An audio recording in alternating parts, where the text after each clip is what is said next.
Welcome viewers to the Right Start Early Childhood Development Talk Show. My name is Jessica Brown and I'll be moderating today's discussion. Thank you very much for joining us. These series of discussions are part of the National Right Start campaign. The campaign is jointly hosted by the Ministry of Gender Equality, Poverty Eradication and Social Welfare, the Ministry of Education, Arts and Culture, and the Ministry of Health and Social Services. And this national campaign seeks to raise awareness and reinforce the importance of the early years of a child's life. Under the slogan, "Make a child's first steps the right steps," the campaign seeks to promote behavior change towards the optimal development of children, improve integrated ECD policy implementation and service delivery, increase national funding for ECD, and improve the frequency and quality of conversations about how critical these early years are, as informed by research in neuroscience. This campaign is supported by the European Union, Interteam Switzerland, and UNICEF. Health and nutrition are vital components of integrated ECD. Access to quality health and nutrition for both the mother and child are key to building strong and healthy young people. A strong foundation for healthy development during the early years of life is an important prerequisite for lifelong good health and well-being, thriving communities, economic productivity, and a harmonious civil society. Stated simply, a promising future belongs to individuals and nations that invest wisely in the health and nutrition of their youngest. In today's discussion, we are going to talk about health and nutrition interventions needed to provide a child with the best start in life. We will also discuss how to keep children safe and healthy during the COVID-19 pandemic. Let's have a quick look at this informative video, and when we come back, we'll say hello to our guests. Continuing to breastfeed is best for both mother and baby. Breastfeeding helps to ensure that your baby will grow up healthy and strong. Breastfeed for as long as possible, ideally 2 years and beyond. Working mothers, express breast milk and feed the baby by cup. To find out more about breastfeeding your baby, speak to your nearest health worker or visit www.rightstart.com.na. Joining me today for this very important discussion about ECD and the Right Start campaign as it relates to health and nutrition is Ms. Nicole Angermund, the Program Officer for Maternal, Infant and Young Child Nutrition. Welcome. And also present is Ms. Rosemary DeVault, the Senior Program Officer for Child Health at the Ministry of Health. Thank you very much for joining us and welcome. Thank you. So Nicole, we'll start with you. What would you say are some of the risks that the COVID-19 pandemic poses on good child nutrition? I would like to start with breastfeeding. As we know that breastfeeding, especially breast milk, is the best food for babies, especially from 0 to up to 6 months of age. And we call that exclusive breastfeeding. And we as Namibia, the same as the rest of the world, that the global recommendation that the child should be breastfed exclusively for the first 6 months and then up to the age of 2 years. So there has been rumors going around about transmission of COVID-19 through breastfeeding, but some studies are underway, and currently there's no evidence that show that COVID-19 is present in breast milk. Okay.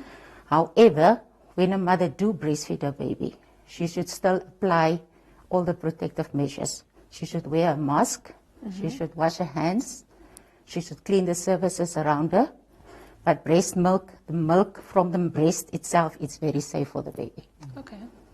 And that is the best we can recommend for children up to the age of 2 years. Great. And if I can ask just to clarify, when you say exclusive breastfeeding, what specifically do you mean? What should parents avoid doing?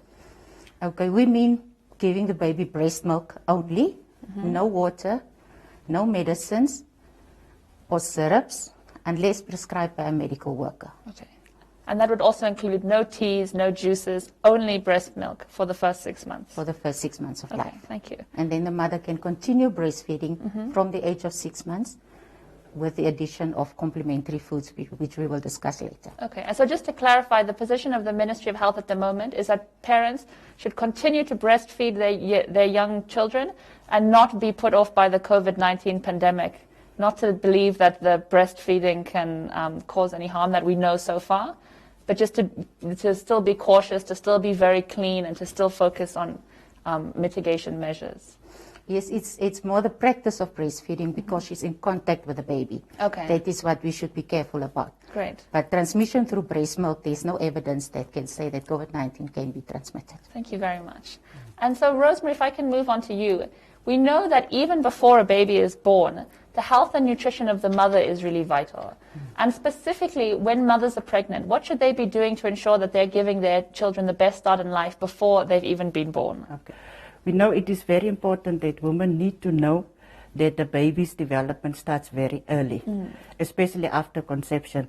So the first 3 months of the pregnancy is very important for the growth of the baby. And when a woman identifies that she is pregnant, she needs to go to the nearest health facility so that they can do the normal processes, follow up this woman during a time of pregnancy. Also, the support of the family is very important for this mother. You know, a pregnant woman needs to eat 3 meals a day. Yes. And in the same time, she also needs 2 extra meals, especially for the growth of the baby. So we call it 2 snacks. So the Ministry of Health, we are currently working on the nutrition procedures, and this will be available for the mothers, for the pregnant women soon, and so that they can know what processes to follow. So once again, the family is important, and the support of those ones staying near to her so that they can help her to follow these recommendations. Thank you very much. And if I can just follow up, when a mother does attend a clinic and she goes for her first antenatal care, what kind of services and information will she be getting from those sessions? Yeah, there are a lot of information. As I already said, that it's important for her to come to the facility as soon as she identifies that she's pregnant, especially within the first 3 months. So what the health service provide is that they will do draw blood from the mother, different types of blood that will be drawn, tests like HIV, RPR, we call it for venereal diseases, and those type of things. And then also in the same way, they will also provide counseling to this pregnant woman, especially on feeding, the correct feeding practices, also on physical activity, so that this mother during pregnancy does not gain excessive weight. And then also they will provide iron supplementation that she will take daily, so because to prevent maternal anemia. And also they will provide additional testing like HIV, as I mentioned, for the prevention of mother-to-child transmission, so that this woman can be put early on treatment if she is identified that she is HIV positive. Just to add also, during the first 6 months, they need to do a sonar testing, ultrasound, so that they can identify the gestational age, what we call is the day that the baby will be delivered, or how many weeks this woman is pregnant. So this is what the health services provide.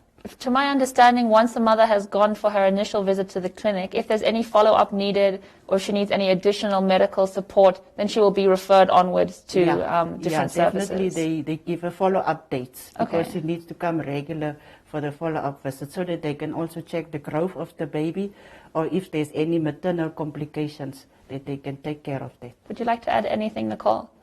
Yes, it's important for the mother to come back for a follow-up session. Yes. Because like Rosie has stated, her growth measurements will be taken as the mother, but then we also see how the baby is growing.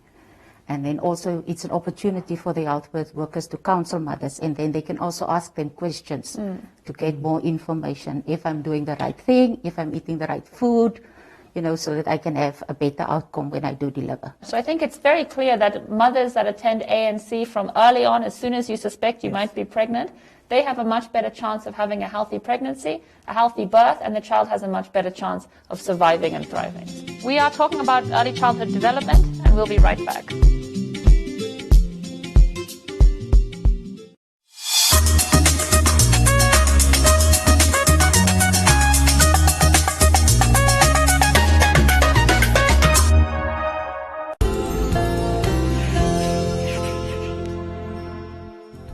A very big hello to you, ladies. It's great to be with you on the show again. Yes. Welcome to Living the Life. Marriage is where the work really is. That's the main. So no matter how exhausted the event planner is after, oh my God, I just had a beautiful wedding. She did the wedding. That's not the work. You understand? The work is the couple now. The uterus begins to shrink back to its normal size. It takes about 4 to 6 weeks for it to get down to below the umbilicus level, and 4 to 6 weeks if you're breastfeeding. So that's another incentive to breastfeed. 4 to 6 weeks. You're wondering, love, what does it really mean? Someone is telling you, I love you. But if you love me, show me that you love me. Investing in marriage takes a real hard work. It's not something that you just wake up and feel like, no, because I married my best friend. It's not automatic that the marriage is going to work.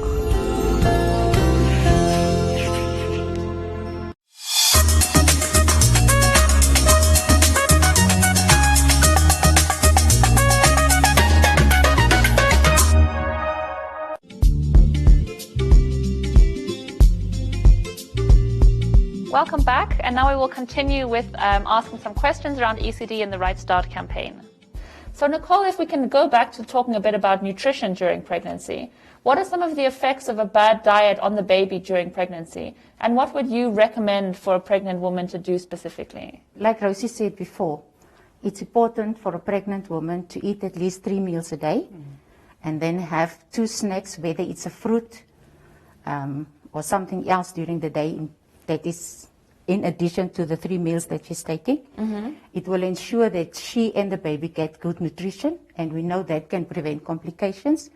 It can reduce the risk of premature birth when a mother goes into delivery too early, or when the baby is too small when the child is born, or any other complications that may occur.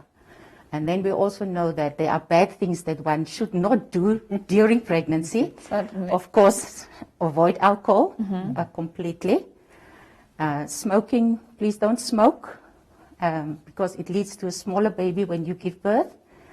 And then especially when it comes to the type of foods that you eat, you need to eat a variety of foods. Yes. What we call basically a 4-star diet, which includes your staples, your yellow vegetables, your green vegetables, some animal foods, which can be meat or dairy, but if it's too expensive, maybe beans, whatever is locally available.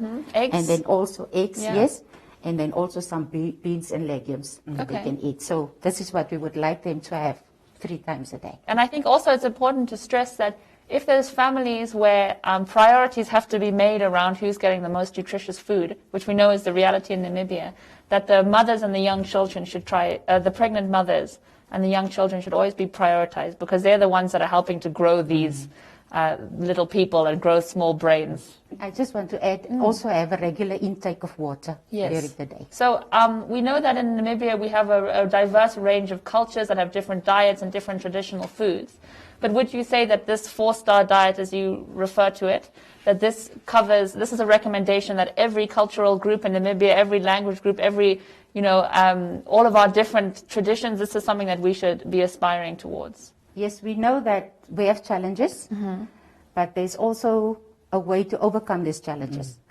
And most of these groups that I've mentioned before, you will have a staple in your household. Yes. You will have at least a vegetable in your household.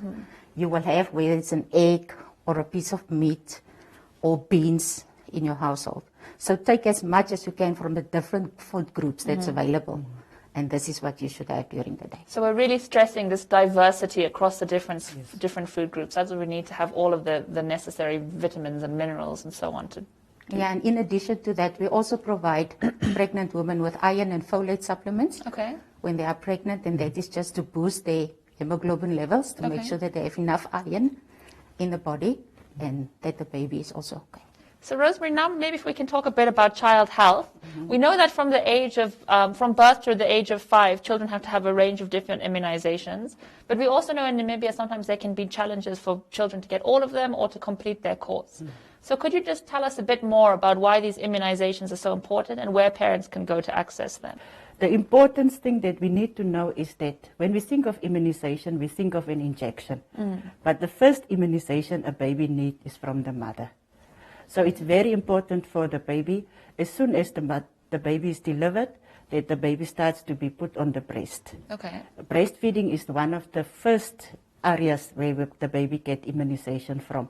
So we know the first milk, the colostrum, is the one that helps the baby to develop antibodies. Oh, wow. And it's, we know that immunization is very key for the baby, and the Ministry of Health are providing these services for free. So from birth, they get the first dose in the hospital, and then as the mothers know, and according to the Child Health Passport, it is explaining exactly the schedule that the baby must follow to be vaccinated against these diseases. So the first dose the baby gets in the hospital, that is what is provided to the baby. Okay. And then the second dose is after 6 weeks. And the third one that follow is after 10 weeks, is at the age of 10 weeks. So this baby get immunization until the age of 5 years.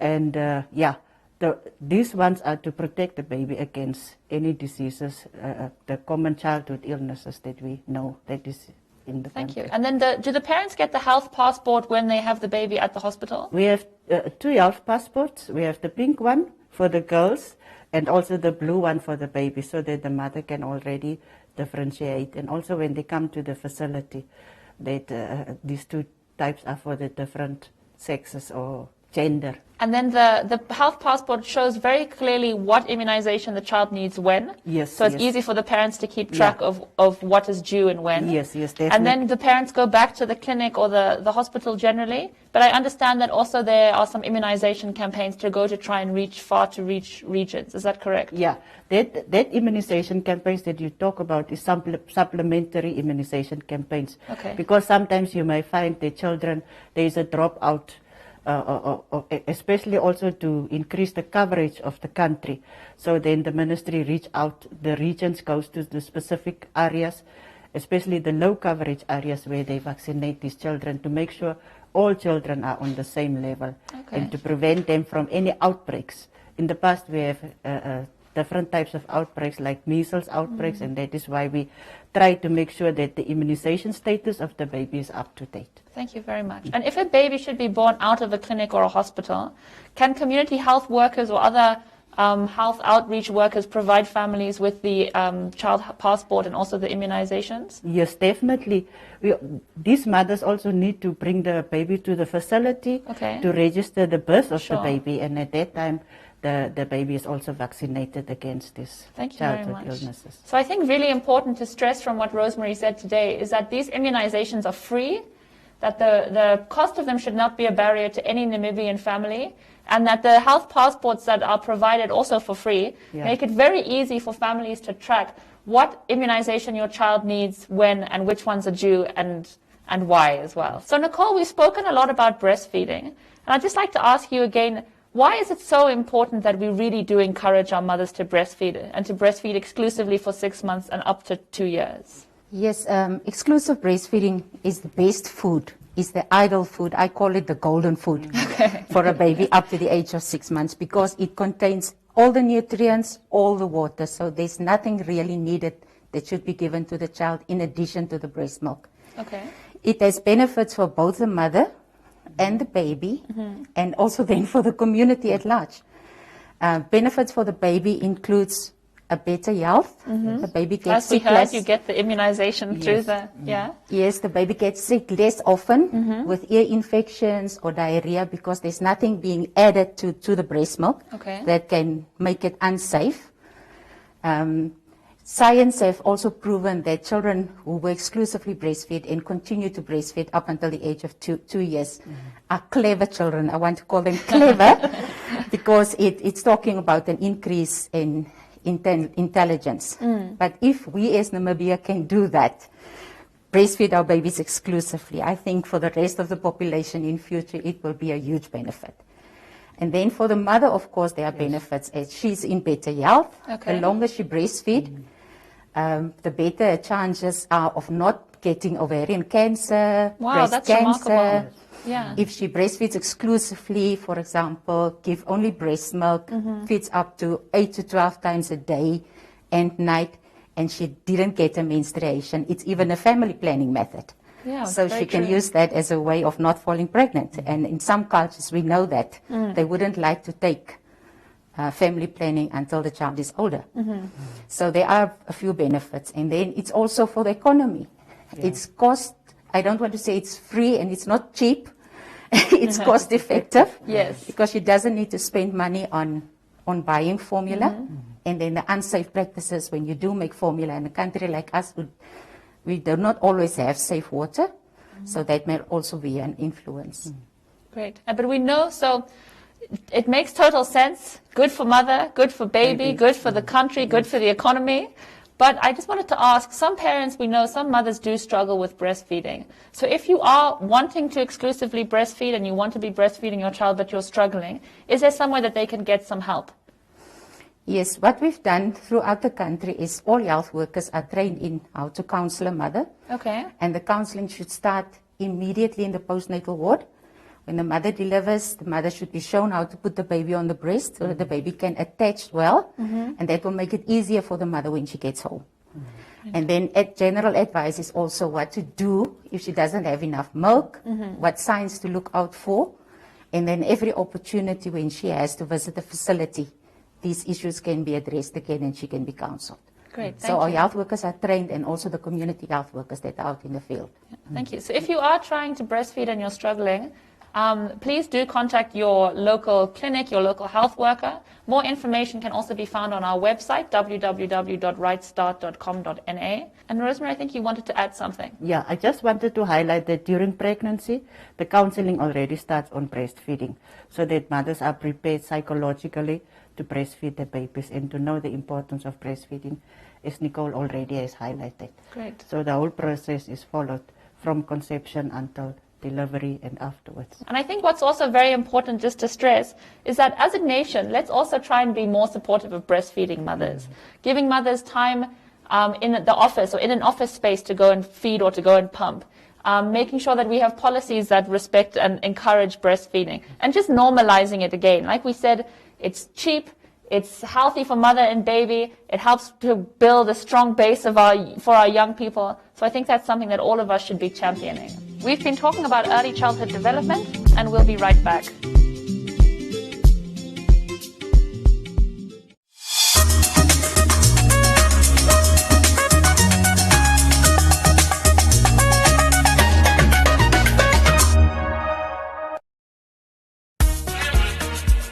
Catch Namibia's rising talents displaying the best goals, breathtaking saves, like a 1-2 combination on the pitch, as well as the biggest misses. It's the MTC Hop Soul Youth League Soccer Show, showcasing Africa's next soccer superstars. Only on One Africa Television, every Wednesdays at 18:30. Aye, is Super Disc on another level.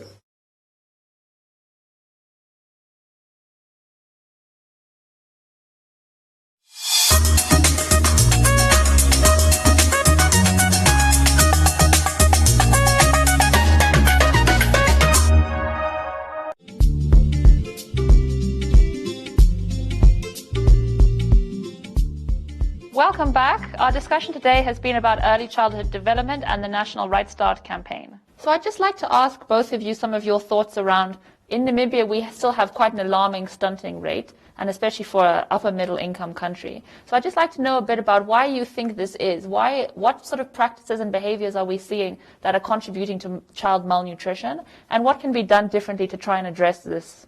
And Nicole, I'll start with you. Some of the challenges we're experiencing is that mothers are stopping breastfeeding too early. And they introduce other foods in addition to breast milk from the age of 3 months. Okay. And we know that that is not a good practice to follow. This is where malnutrition can set in, because the child is not getting all the nutrients from the breast milk.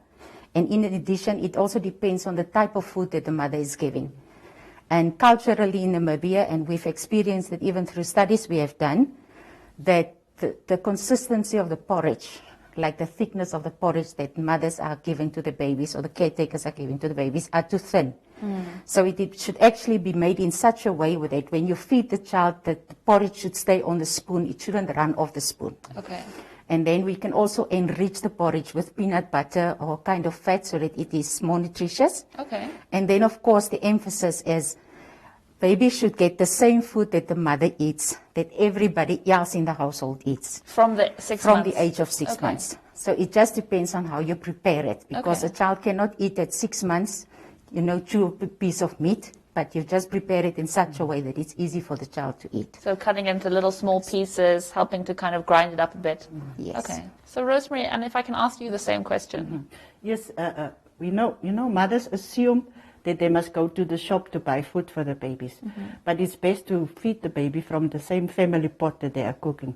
What we recommend is that they don't add the salt or the spices before, and then they just take the food from there and feed the baby. Okay. So in that way, they don't have extra cost involved for this baby to feed them the right type of food during this period. And also the local available foods are very nutritious for the baby. So we recommend that mothers should consider that. What I also want to mention is that sometimes mothers, when they struggle with breastfeeding, they may go for bottle feeding. But the ministry does not recommend that at all. They can rather put the milk in a cup and cup feed this baby. Even from a day one old baby, they can start taking the milk from the cup. And can I just ask why? Why is it that the cup is preferable to a bottle feeding? There are so many disadvantages of bottle feeding. Okay. Especially healthy-wise, when the baby, usually what mothers do when they give the baby the bottle, they let the baby lay down and the baby drink the bottle itself when they can grab the bottle. So this can cause also ear infection. Okay. The other thing is that sometimes the bottles are not clinically Disinfected clean. So the mothers don't take time to make sure. Even what we have seen is that in the teeth of the bottle, a lot of germs stay behind. It is not cleaned properly. So this is what.